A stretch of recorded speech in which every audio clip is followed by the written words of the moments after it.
motions regarding two different pieces of Yeah, potential. you have a motion to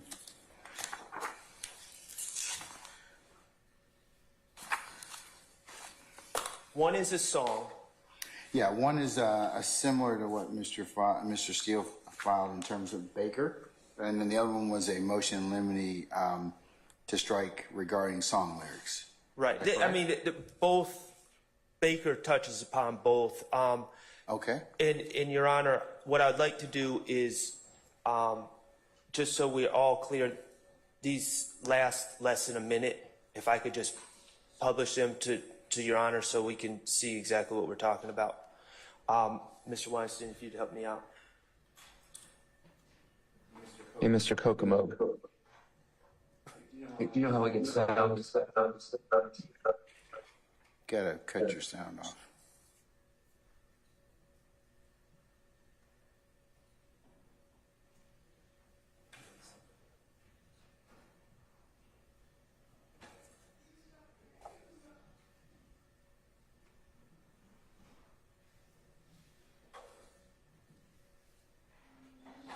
I ain't stuck in no pack, I'm tryna rob him. And I keep a stick, ain't no avoiding no smoke. Drop top, cool. Top. Looking for who? Let it bang when you free. That's safe for you. Bitch, you flipped in the scene, I'm on rodeo. I'm that slime they always talk about. Hash that never touched the nail. I just beat a murderer. Pay my lawyer 30 for that. Pay my slimes a butter law. We ain't walking no quarter. Slime we open the door for y'all young niggas. Work sure these bodies off. Then I wipe your nose, sit in your family, baby, and just slide it off. Slide it off. That same shit that got Biggie and Tupac killed. All right, so, Your Honor, that was the song. Can we mark it as an exhibit for purpose of the motion?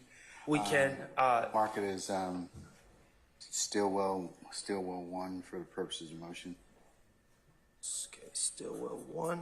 Okay, and that will be the verse from the song that in my motion, I titled Smile It Off. Smile it off? Yes. Okay. And then this is a social media post that was provided in discovery. All right. Yes. And this is the second one? Yes. That same shit that got Biggie and Tupac killed, little fuck, nigga. Pussy ass nigga, get your bitch ass killed. YSL for life. Yeah, Can't call that loud. Hey, gang, you bring your pussy ass down here, you gonna see me. I'm at your fucking neck. Fuck anybody. Was that it? So that's Stillwell 2?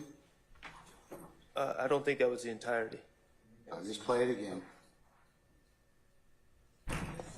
That same shit that got Biggie and Tupac killed, little fuck, nigga. Pussy ass nigga, get your bitch ass killed. YSL for life. Yeah, Can't call that loud. Hey, gang, you bring your pussy ass down here, you gonna see me. I'm at your fucking neck. Fuck anybody. All right. So that's Stillwell 2? That is Stillwell 2. Okay. All right. What's that called? Is that just a social media post? It was social media post on Baller Report. I believe we could call it. What date? It doesn't, to my knowledge, it doesn't have an exact date. On or about? In the discovery, I don't believe it had a On date. or about? Do you have an on or about date? I don't. I mean, I could speculate, but just by how old my client looks, but I believe it's probably from 2015, but I don't know that for an absolute fact. All right. So it's a social media post? It is. Okay. All right. So I'll consider Stillwell's 1 and 2 for purpose of motion. Okay. Thank you, Your Honor. All right. So obviously, I'm objecting to the admission of both of these videos, and I think the analysis is similar for both. First, I think we need to ask what the state's theory of admission is. And the first question that you asked Attorney Steele about his issue, I think is important to ask in this case. What is the direct nexus? What nexus is there to any allegations in this indictment, any crimes? Regarding the video Smile It Off, I will concede it is listed as an overt act, 95, okay? And I'll get back to that.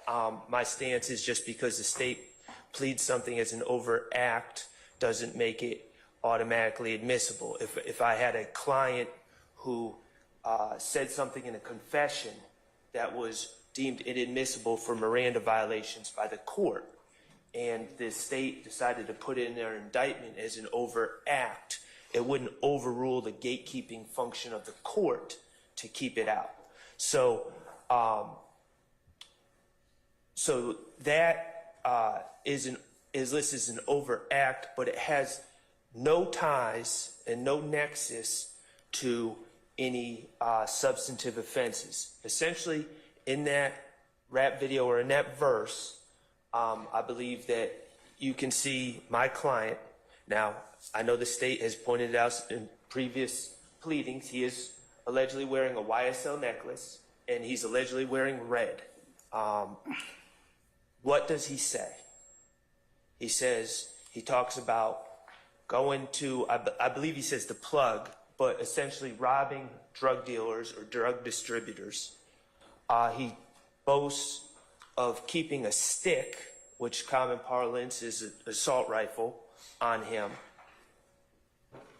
And he says, I just beat a murder rap, paid my lawyer $30 for that. Now, none of those statements, robbing drug distributors, that has no direct nexus to any substantive charges in this case. Keeping a stick has no direct reference to any charges in this case. I just beat a murder rap, paid my lawyer $30 for that. Now, I think it's fair to say that that is most likely a reference to being wrongfully arrested back in 2015 for the murder of Donovan Thomas. He was arrested in October of 2015. He stayed in jail for a long time as his co-defendants' cases had their preliminary hearings, were dismissed.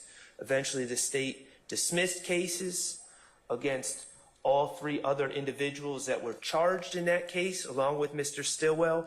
Mr. Stillwell was granted bond. And as artists do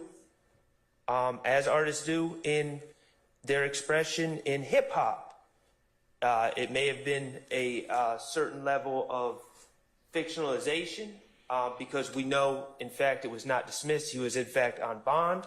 But that is not in any way an admission of guilt. That is just a statement that I was wrongfully arrested in the past.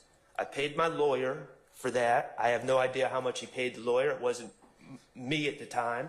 But, you know, that's just an expression of artistic freedom, and also, but even if it is based in some facts from his past, it's not an admission to anything. It's completely irrelevant. It's just saying I've been arrested and I beat the case. And it becomes harmful with the next line where he says, me and my slime's above the law. It becomes the idea of bragging, of boasting. That's where the prejudice comes in. To the jurors, oh, you think you're above the law because you're rapping about being wrongfully arrested, now you're free. And now we get to judge you for that. It's very prejudicial. So we have trying to rob them, drug dealers, keeping a stick, and I'm above the law. Okay? No evidentiary value to any substantive charges in this case. Not an admission, it's not intrinsic, it's not 404B, even though we were never given notice of it being 404B. It's just wholly irrelevant to this case, except for maybe, I concede, the slight relevance, the scant probative value of wearing a YSL chain. I'm not even going to concede wearing red has any probative value to anything. But wearing the YSL chain, and we'll get to the balancing test later on. Regarding The video from where we're saying possibly 2015 in the car. Mr. Stillwell, on that is calling out. Mr. Sharp, before you move on.